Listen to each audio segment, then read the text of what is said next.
All right, offensive line coach Herb Hand. First of all, good to talk to you again. Let me go right out of the gate with this, and I talked with Marcellus Marshall about this a little bit on Monday.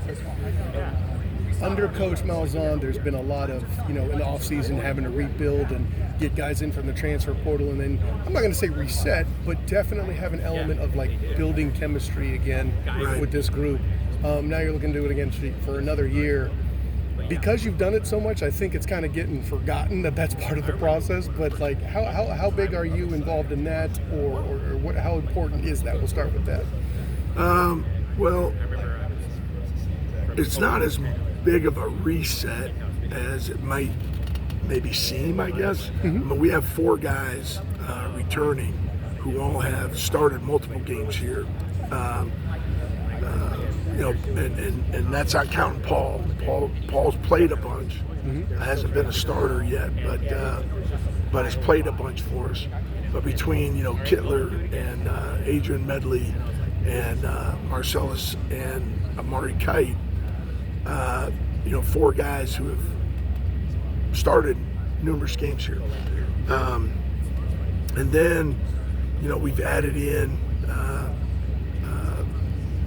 3 guys from the transfer portal who were multi-year starters at their previous institutions. Okay, Wes Dorsey at Western Kentucky, and Jabari Brooks from Samford, and Keegan Smith, who just got here in May from Central Michigan. And those guys are all multi-year starters at their previous places as well. Have played in big games, have seen things and done things. They have a lot of banked reps. Okay. And then you have the guys who've developed within the program, right? Paul, Rubel, Cam, Kinney, okay? Those guys and I know I don't want to forget anybody, but so we have a good mix of veterans and guys who've played a lot, guys who've had multi-games starting here, multi-year starting at their previous places, and other guys who have developed through a lot of reps here. So it's not as big of a rebuild as it might seem. I mean, obviously we miss, Lokai, and we miss Tylen, and we miss Ed Collins, and we miss Bula and Drake and the guys who've left, right? We miss those guys, but we have good quality guys that have come up through and have gone through spring practices and have been through some battles together. So, I mean, is there some question marks? Sure, but maybe not as big as it might seem. Or as it's been in other years past, for example. Sure. Yeah. Okay. That's a fair point you make there. And let me add this too, because we were talking about chemistry. I was talking with Marcellus. He mentioned he got a new smoker, and a lot of the way you guys build camaraderie is getting some food and some cooking in. Let me leave with this, because is there any advice you would give Marcellus now that he's got a smoker, or something he should do or be aware of as he's getting going? And I might be taking notes too, Coach. Let me tell you. Well, he doesn't want to. Don't. Get some work in on the smoker before you try to work a brisket. Brisket's it's a whole different. That's like. That's not the first time I've heard that either. That's doctoral level stuff. Working a brisket, it's different cut of meat. Obviously, you can build yourself up to that.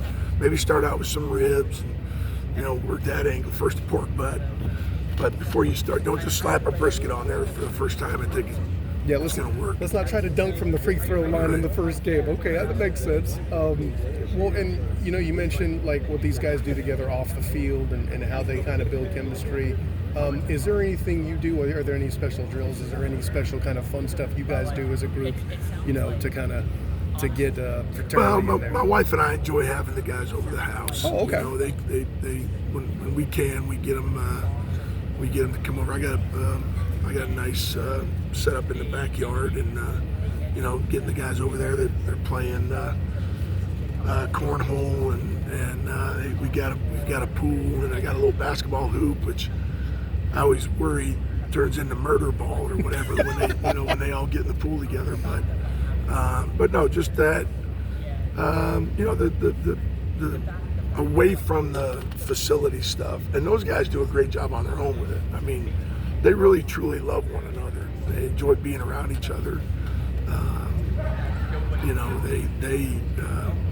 I think Adrian Medley and Cheetos, when Cheetos was here, and Ed Collins, you know, they have a little apartment set up, and you know, those guys would have cookouts and things of that nature over there on their own, and all the linemen would be over there together because they really enjoy being with each other, you know, and that type of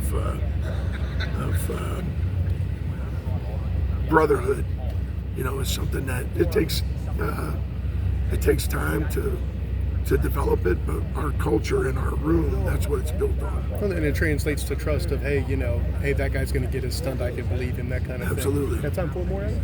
Okay. If there was a thing you're going to be most excited about this season, what would you say is going to be coming up here in 24?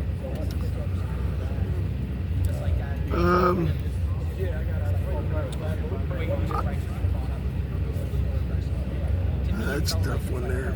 There's a lot of things to be excited about.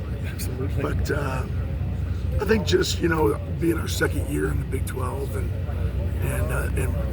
you know, watching the development from year 1 to year 2, and as a program, the program development from year 1 to year 2, you know, and all of the great players that we have on our roster now, getting an opportunity to see those guys get out and do what they do, you know. Really excited about that. Watching our players going to compete again, and you know, we're only playing 2 teams that we played last year, so it's almost like being in an entirely new league again. But that part of it as well, you know, is playing against new people and seeing new places. Coach Han, we're up against the clock. I'd love to ask Hey, you some no more worries. things.